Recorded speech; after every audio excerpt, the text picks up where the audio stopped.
Hello friends, मैं नूतन, मेरे channel में आप लोगों का स्वागत है। आज मैं बताती हूँ कि पूजा का बर्तन मैं कैसे साफ करती हूँ। पूजा का बर्तन यही होता है, ये कि ये पीतल का लोटा इसी तरह से होता है, या ये तांबे का होता है, एक ये कांसे का होता है और या चांदी के होते हैं। इन सबको, ये सब जो आप मेरे देख रहे हैं, ये मेरा दीप है, ये सारे बर्तन जो आप देख रहे हैं मेरे पूजा का, ये सब कोई नया नहीं है। ये सब मेरा 5 साल 7 साल 10 साल पुराना है, लेकिन मैं इसे रेगुलर यूज करती हूँ, रेगुलर साफ़ करती हूँ। कैसे करती हूँ मैं बताती हूँ आप लोगों को। ऐसे तो मेरा सारा साफ़ है, फिर मैं बताती हूँ कि ये नींबू डेली मैं यूज करती हूँ, उसको मैं फेंकती नहीं हूँ। रस निचोड़ने के बाद इसको मैं ऐसे फ्रीज में डालती हूँ। नींबू का छिलका जो रस गाड़ने के बाद बच जाता है, उसको मैं ऐसे रखती हूँ फ्रीज में। और उसको मैं एक बर्तन आपको धो करके बताती हूँ कि उसको मैं बस ऐसे लगा देती हूँ, इस तरह से। चांदी का हो, पीतल का हो या कांसा का हो, कोई भी, इस तरह से हम इसमें लगा दिए। और बस ज़्यादा देर अगर छोड़ दीजिएगा तो दाग लग जाएगा, लगाइए तो फटाफट धो लीजिए। और बस मैं इसमें विम बार लगा के, जो नॉर्मल बर्तन धोने वाला होता है वो मैं एक स्क्रबर और एक विम बार में अलग रखती हूँ पूजा का बर्तन धोने के। और बस इसे आप ऐसे रगड़ के धो लीजिए डेली यूज में। और कभी भी कोई भी पूजा का बर्तन अगर धोना हो तो आप इस तरह से धो सकते हैं। पीताम्बरी आती है मार्केट में धोने के लिए, पहले मैं भी पीताम्बरी रखती थी, लेकिन उससे हाथ बहुत ख़राब हो जाता है। और नींबू से हाथ तो साफ रहता है। अब इस तरह से हमने रगड़ दिया इसको, और कोई मेहनत नहीं लगे, ना कोई खर्चा ना कोई मेहनत। और इसे हम इस तरह से धोते। रेगुलरली मैं ऐसे ही यूज करती हूँ। सब देख लीजिए कितना कितना पुराना है, कोई 5 साल का है, कोई 7 साल का है, कोई 10 साल का पुराना मेरा पूजा का बर्तन सब है। इस तरह से आप रेगुलर हर रोज़ जो पूजा का बर्तन धोती है, आप हर रोज़ धोएंगी। फ्रीज में नींबू रखिए, नए रस भी है ना, रस नहीं निचोड़े हैं, रस भी है तो उसके साथ भी हम लगा सकते हैं, और अच्छे से बर्तन साफ हो जाता है। तब आता है कि चांदी का हमारा जो भगवान जी का मूर्ति होता है उसको कैसे साफ करते हैं। तो ये मेरे लक्ष्मी गणेश जी हैं। ये जो है सो मैं कोलगेट और नींबू मिला करके इस तरह से हमने पेस्ट बनाया था। इस तरह से हम पेस्ट बना लिए थे और इसको हमने अच्छे से मूर्ति में लगा दिए थे। लक्ष्मी गणेश जी का मूर्ति है, मैं लगा दी थी।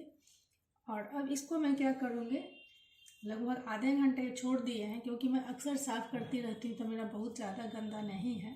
अगर ज़्यादा गंदा है तो आप 1 घंटे के लिए छोड़ दीजिए। और इसको मैं इस तरह से सूखा दूसरा कोलगेट का पाउडर ले करके इस तरह से मैं रगड़ रगड़ के साफ़ करती हूँ, हाथ से रगड़ के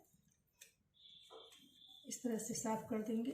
आप कोई भी व्रत करते हैं, कोई एक दिन रख लीजिए कि एक बार मंगई किए या एकादशी कर रहे हैं या त्रियोदशी, जैसे आज त्रियोदशी है, मैं त्रियोदशी करती हूँ महीने में एक बार, तो मैं उस दिन भगवान जी का मूर्ति साफ़ कर लेती हूँ। अगर चांदी का है तो इस तरह से करें, पीतल है तो नींबू लगा दीजिए। चांदी का अगर मूर्ति अगर भगवान जी का काला पड़ जाता है तो फिर पूजा करने में अच्छा नहीं लगता है, वो मूर्ति उदास उदास दिखने लगता है। और मैं ये रखी हुई हूँ, ये देखिए मैं कोलगेट पाउडर डाली हूँ, नींबू का रस निचोड़ के इसमें लगाई हुई थी, 10 मिनट हो गया था। और मैं एक नया टूथब्रश रखी हुई हूँ, इसी से जगह जगह पे जहाँ पे हाथ नहीं जा रहा है हम इस तरह से रगड़ के साफ करेंगे।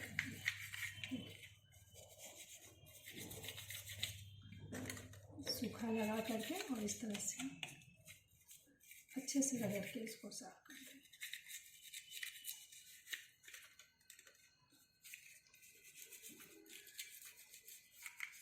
ज़्यादा देर छोड़िएगा तो अच्छे से साफ होगा। रेगुलरली मैं हमेशा साफ करती हूँ, इसलिए मैं थोड़ी देर रखी थी। इसको अच्छे से रगड़ रगड़ के हाथ से सूखा कोलगेट का पाउडर डाल के अच्छे से रगड़ रगड़ के साफ कर लीजिए।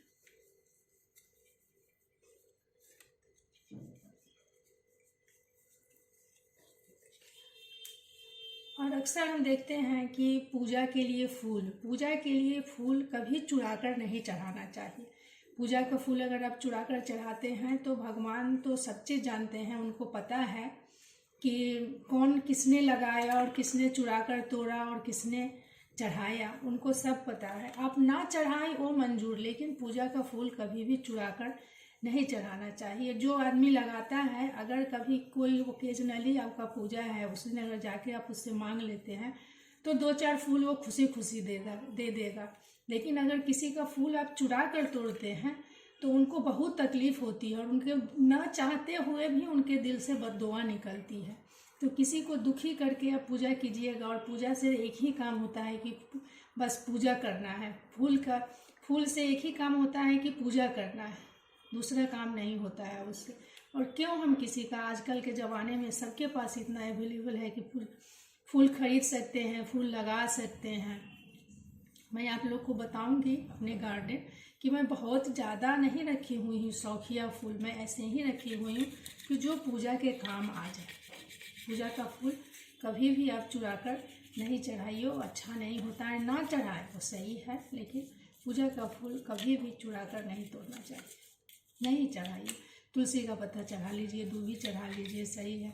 मैं कभी कभी किसी को देखती हूँ कि किसी भी भगवान को भोग लगाने के लिए तुलसी का पत्ता का यूज करते हैं, लेकिन नहीं, तुलसी का पत्ता का सिर्फ लगता है भगवान जी को। माता किसी को तुलसी के पत्ता का भोग नहीं लगता, माता किसी को भी लाल फूल से ही भोग लगता है। तुलसी का पत्ता चढ़ता है राम जी का जो भी अवतार है, राम जी, कृष्ण जी, विष्णु जी, लड्डू गोपाल। तुलसी के पत्ते का भोग राम जी के अवतार के, विष्णु भगवान के और हनुमान जी को लगता है। और देवी माता को भोग तुलसी के पत्ते का नहीं लगता, उनको लाल फूल से भोग लगता है। और गणपति बप्पा को दूभी से भोग लगता है। भोला बाबा को बेलपत्तर से भोग लगता है। भोग लगाने के समय ये सब चीज़, पूजा करने के समय हम लोग को ध्यान रखना चाहिए। और सभी भगवान को अच्छे से हम लोग पूजा करते हैं, जिसको जैसे आता है वैसे पूजा करता है। सबके दिल में भगवान से श्रद्धे भाव की भावना रहती है, हर कोई दिल से पूजा करता है। और देखिए मेरी लक्ष्मी गणेश जी की मूर्ति मैंने साफ कर दिया है, देख लीजिए। और एक और तरीका है लक्ष्मी गणेश जी की मूर्ति को साफ करने के लिए कि आप इमली का पानी ले लीजिए, इमली का पानी खौला लीजिए, थोड़ा सा इतना पानी डालिए कि आपका इमली मूर्ति जो है वो डूब जाए। और इमली का पानी खौलाने के बाद उसको ठंडा होने दीजिए, एक बूंद गंगाजल डाल दीजिए और उसको 10 मिनट के लिए आप मूर्ति को उसमें छोड़ दीजिए। और उसके बाद सूखा कोलगेट पाउडर रगड़ करके साफ कीजिए, तो आपकी मूर्ति अच्छे से साफ हो जाएगी। देखिए कितने अच्छे से चमक गए हैं, ये देखिए। अब आती है कि जब हम पूजा में जौ तिल रखते हैं तो वो हमारा खराब हो जाता है, घुन लग जाता है, जल्दी कीड़े लग जाते हैं उसमें। तो देखिए इसमें हमने 1 साल से रखे हुए हैं, इसमें हमने कपूर डाल दिया है, तो थोड़ा सा कपूर डाल दीजिए। ये आपका जौ कभी भी खराब नहीं होगा। पूजा में 7 तरह का अनाज का ज़रूरत होता है। ये देखिए मैंने सतंजा भी रखा है। ये अक्षय नवमी के दिन सतंजा आंवला के पेड़ के नीचे डाला जाता है, रोपा जाता है। ये देखिए इसमें भी हमने कपूर डाल करके रख दिया है, कपूर डाल करके रख दीजिए, आपका कभी भी खराब नहीं होगा। अक्सर भोला बाबा की पूजा में भांग का जब सीजन होता है तभी हमको मिल पाता है भांग, वरना नहीं मिलता है। तो मैं क्या करती हूँ कि मार्च अप्रैल महीने भांग के पत्ते मेच्योर हो जाते हैं, अभी तो बहुत पतला होता है, नाजुक, तो मैं उसको क्या करती हूँ अप्रैल मई महीने में, मार्च अप्रैल या अप्रैल मई में मैं उसको ठंडे में सुखा देती हूँ पत्ते को, और सुखा करके मैं ऐसे रखती हूँ रेगुलरली पूजा करने के लिए। इसे आप सुखा करके रखिए, मेरी दादी ऐसे ही रखती थी। तो इसको मैं जब भी आपको भांग का पत्ता नहीं मिले तो इसको आप रख सकते हैं। मंदिर वगैरह में भी जाती हूँ मैं तो देखती हूँ कि कभी कभी जब अनसीजनल है तो भोला बाबा को नहीं चढ़ाया जाता है। अब आती है अगरबत्ती की बात। अगरबत्ती हनुमान जी का भोग तुलसी से लगता है, गणपति जी का भोग दूभी से लगता है, भोला बाबा का भोग बेलपत्तर से लगता है। ये सब चीज़ हम लोग को देखते हैं। हम लोग हमेशा हार्ड खुशबू की खरीदती है, जो हम लोग को हार्ड खुशबू की अगरबत्ती नहीं खरीदनी चाहिए। हार्ड खुशबू की अगरबत्ती में केमिकल ज़्यादा होता है और वो उतना ही ज़्यादा नुकसानदेह होता है। और पंडित जी लोग बोलते हैं कि इस तरह की अगरबत्ती में बांस होता है, इसलिए इसको नहीं जलानी चाहिए। तो हम उसके लिए धूप अगरबत्ती जलाएं। धूप अगरबत्ती गीला वाला हमेशा धुआं ज़्यादा देता है और वो पूजे की जगह पे काला काला कर देता है। और इस तरह की सूखी धूप अगरबत्ती है, ये जलने में भी आसान होता है और इसके धुएं से हमारे पूजे की जगह पे काला काला नहीं लगता है। पूजा के सामान में, पूजा का जो बर्तन है उसमें अगर डेली यूज़ के लिए हम मिट्टी का दीप यूज करें तो हमें धोने की झंझट भी नहीं होती है और मिट्टी की बर्तन यूज हो जाती है तो मिट्टी के बर्तन बनाने वाले का रोज़गार भी बढ़ जाता है। आप लोग मेरे चैनल को लाइक शेयर एंड सब्सक्राइब कीजिए।